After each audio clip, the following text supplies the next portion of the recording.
एक लड़की की शादी उसकी मर्जी के खिलाफ एक सीधे साधे लड़के से की जाती है, जिसके घर में एक माँ के अलावा और कोई नहीं है। दहेज में लड़की को बहुत सारे उपहार और पैसे मिले होते हैं। लड़की किसी और लड़के से बेहद प्यार करती थी और लड़का भी। लड़की शादी होके आ गई अपने ससुराल। सुहागरात के वक्त लड़का दूध लेके आता है तो दुल्हन सवाल पूछती है अपने पति से। एक पत्नी की मर्जी के बिना पति उसको हाथ लगाए तो उसे बलात्कार कहते हैं या हक। पति ने कहा, आपको इतनी लंबी और गहरी जाने की कोई जरूरत नहीं है, बस दूध लाया हूं, पी लीजिएगा। हम सिर्फ आपको शुभ रात्रि कहने आए थे, कह के कमरे से निकल जाता है। लड़की मन मारकर रह जाती है क्योंकि लड़की चाहती थी कि झगड़ा हो ताकि मैं इस गवार से पीछा छुड़ा सकूं। है तो दुल्हन, मगर घर का कोई भी काम नहीं करती, बस दिन भर ऑनलाइन रहती और न जाने किस किस से बातें करती।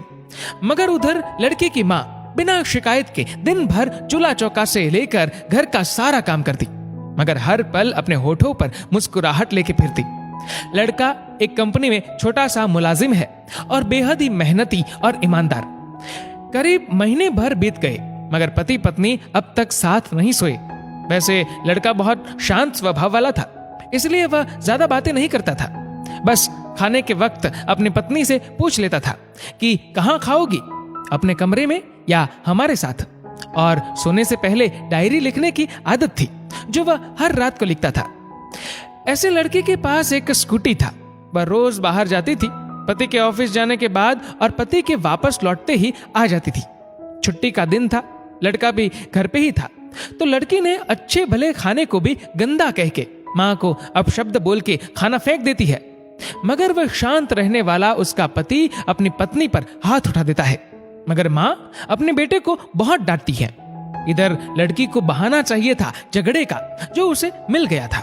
वह पैर पटकती हुई स्कूटी लेके निकल पड़ती है। लड़की जो रोज घर से बाहर जाती थी वह अपने प्यार से मिलने जाती थी। लड़की भले टूट कर चाहती थी लड़के को, मगर उसे पता था कि हर लड़की की एक हद होती है जिसे इज्जत कहते हैं। वह उसको बचाए रखी थी। इधर लड़की अपने प्यार के पास पहुंचकर कहती है, अब तो एक पल भी उस घर में नहीं रहना है मुझे। आज गवार ने मुझ पर हाथ उठा के अच्छा नहीं किया। लड़की ने कहा, अरे तुमसे तो मैं कब से कहता हूं कि भाग चलो मेरे साथ कहीं दूर, मगर तुम हो कि आजकल पे लगी रहती हो। लड़की ने कहा, शादी के दिन मैं आई थी तो तुम्हारे पास, तुम्ही ने तो लौटाया था मुझे। लड़के ने कहा, खाली हाथ कहां तक भागोगे, तुम ही बोलो। मैंने तो कहा था कि कुछ पैसे और गहने साथ ले लो, तुम तो खाली हाथ आई थी। आखिर दूर एक नई जगह में जिंदगी नए सिरे से शुरू करने के लिए पैसे तो चाहिए ना। लड़की ने कहा, तुम्हारे और मेरे प्यार के बारे में जानकर मेरे घर वालों ने बैंक के पासबुक, एटीएम और मेरे गहने तक रख लिए थे, तो मैं क्या लाती अपने साथ। हम दोनों मेहनत करके कमा भी तो सकते थे। लड़के ने कहा, चलाकर इंसान पहले सोचता है और फिर काम करता है। खाली हाथ भागते तो ये इश्क का भूत 2 दिन में उतर जाता, समझी। और जब भी तुम्हें छूना चाहता हूं, बहुत नखरे हैं तुम्हारे, बस कहती हो शादी के बाद। लड़की ने कहा, हाँ शादी के बाद ही अच्छा होता है ये सब, और सब तुम्हारा तो है। मैं आज भी एक कुंवारी लड़की हूं, शादी करके भी आज तक उस गवार के साथ सो न सकी, क्योंकि तुम्हें ही अपना पति मान चुकी हूं। बस तुम्हारे नाम के सिंदूर लगानी बाकी है, बस वह लगा दो, सब कुछ तुम अपनी मर्जी से करना। लड़के ने कहा, ठीक है मैं तैयार हूं, मगर इस बार कुछ पैसे जरूर साथ लेके आना। मत सोचना हम दौलत से प्यार करते हैं, हम सिर्फ तुमसे प्यार करते हैं, बस कुछ छोटी मोटी बिजनेस के लिए पैसे चाहिए। लड़की ने कहा, उस गवार के पास कहां होगा पैसा, मेरे बाप से 3 लाख रुपया ऊपर से मारुति कार ली है, बस कुछ गहने हैं वह लेके आओगे आज। लड़का लड़की को होटल का पता देकर चला जाता है। लड़की घर आके फिर से लड़ाई करती है, मगर अफसोस वह अकेली चिल्लाती रहती है, उससे लड़ने वाला कोई नहीं था। रात 8 बजे लड़के का मैसेज आता है व्हाट्सएप पे कि कब आ रही हो।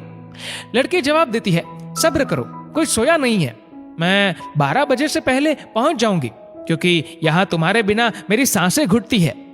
लड़के ने कहा, ओके जल्दी आना, मैं होटल के बाहर खड़ा रहूंगा, बाय। लड़की अपने पति को बोल देती है कि मुझे खाना नहीं चाहिए, मैंने बाहर खा लिया है, इसलिए मुझे कोई परेशान न करे। इतना कह के दरवाजा बंद करके अंदर आती है। कि पति बोलता है कि वह अलमारी से मेरी डायरी दे दो, फिर बंद करना दरवाजा, हम परेशान नहीं करेंगे। लड़की दरवाजे खोले बिना कहती है कि चाबियां दो अलमारी की। लड़के ने कहा, तुम्हारे बिस्तर के पैरों तले है चाबी। मगर लड़की दरवाजा नहीं खोलती, बल्कि जोर जोर से गाना सुनने लगती है। बाहर पति कुछ देर दरवाजा पीटता है, फिर हार कर लौट जाता है। लड़की ने बड़े जोर से गाना बजा रखा था। फिर वह अलमारी खोल के देखती है जो उसने पहली बार खोला था, क्योंकि वह अपना सामान अलग अलमारी में रखती थी। अलमारी खोलते ही हैरान रह जाती है। अलमारी में उसके अपने पासबुक, एटीएम कार्ड थे जो उसके घर वालों ने छीन के रखे थे। खोल के चेक किया तो उसमें वह पैसे भी ऐड थे जो दहेज में लड़के को मिले थे, और बहुत सारे गहने भी जो एक पेपर के साथ थे, और उसकी मिल्कियत लड़की के नाम थी। लड़की बेहद हैरान और परेशान थी। फिर उसकी नजर डायरी में पड़ती है और वह जल्दी से वह डायरी निकाल के पढ़ने लगती है। लिखा था, तुम्हारे पापा ने एक दिन मेरी माँ की जान बचाई थी अपना खून देकर। मैं अपनी माँ से बेहद प्यार करता हूँ, इसलिए मैंने झुककर आपके पापा को प्रणाम करके कहा कि आपका यह अनमोल एहसान कभी नहीं भूलूंगा।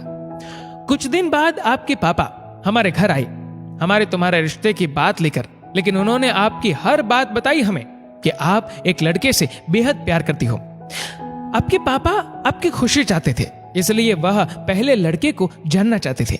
आखिर आप अपने पापा की प्रिंसेस जो थी, और हर बाप अपने प्रिंसेस के लिए एक अच्छा ईमानदार प्रिंस चाहता है।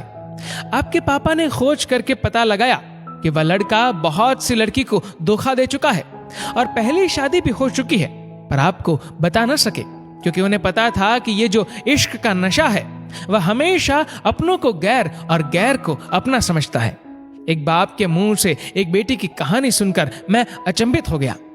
हर बाप यहां तक शायद ही सोचे।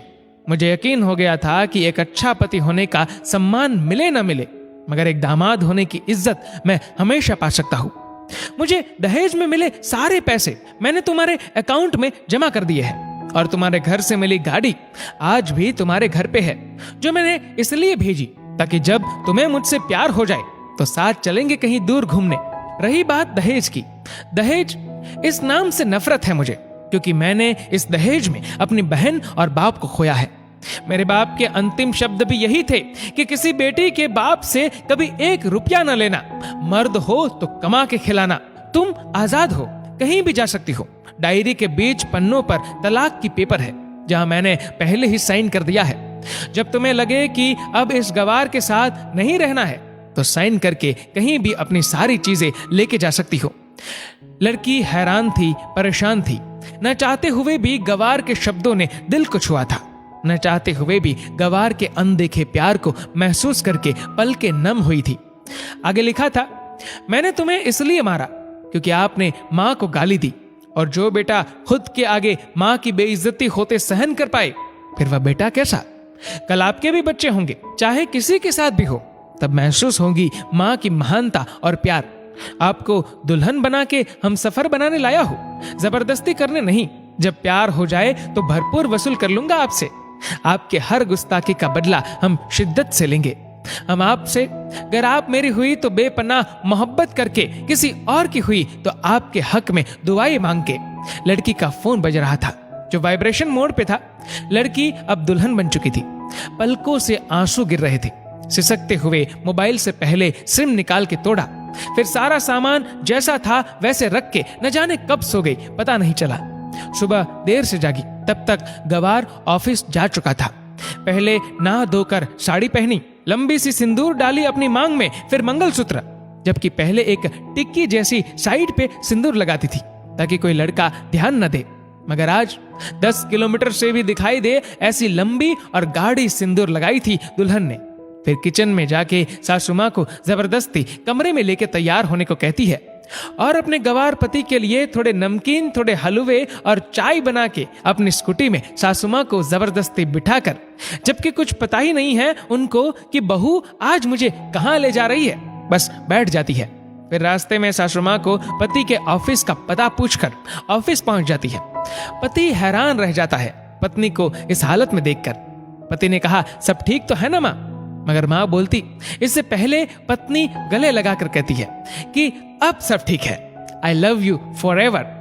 ऑफिस के लोग सब खड़े हो जाते हैं तो दुल्हन कहती है कि मैं इनकी धर्म पत्नी हूँ, वनवास गई थी, सुबह लौटी हूँ। अब 1 महीने तक मेरे पतिदेव ऑफिस में दिखाई नहीं देंगे। ऑफिस के लोगों ने कहा क्यों? तब दुल्हन ने कहा क्योंकि हम लंबी छुट्टी पे जा रहे हैं साथ साथ। पति ने कहा पागल? दुल्हन ने कहा आपके सादगी और भोलेपन ने बनाया है। सभी लोग तालियां बजाते हैं और दुल्हन फिर से लिपट जाती है अपने गवार से, जहां से वह दोबारा कभी भी छूटना नहीं चाहती। बड़े कड़े फैसले होते हैं कभी कभी हमारे अपनों के, मगर हम समझ नहीं पाते कि हमारे अपने हमारी फिक्र खुद से ज्यादा क्यों करते हैं। माँ बाप के फैसलों का सम्मान करें, क्योंकि ये 2 ऐसे शख्स हैं जो आपको हमेशा दुनियादारी से ज्यादा प्यार करते हैं। दोस्तों, इस वीडियो को लेकर आपकी क्या राय है नीचे कमेंट करके जरूर बताएगा। और अगर आपको वीडियो अच्छा लगा हो तो इस वीडियो को लाइक करेगा, शेयर करेगा ज्यादा से ज्यादा लोगों तक। और ऐसी और भी इंस्पिरेशनल वीडियोस के लिए सब्सक्राइब करें हमारे यूट्यूब चैनल को और फेसबुक पर फॉलो करें हमारे पेज को। धन्यवाद।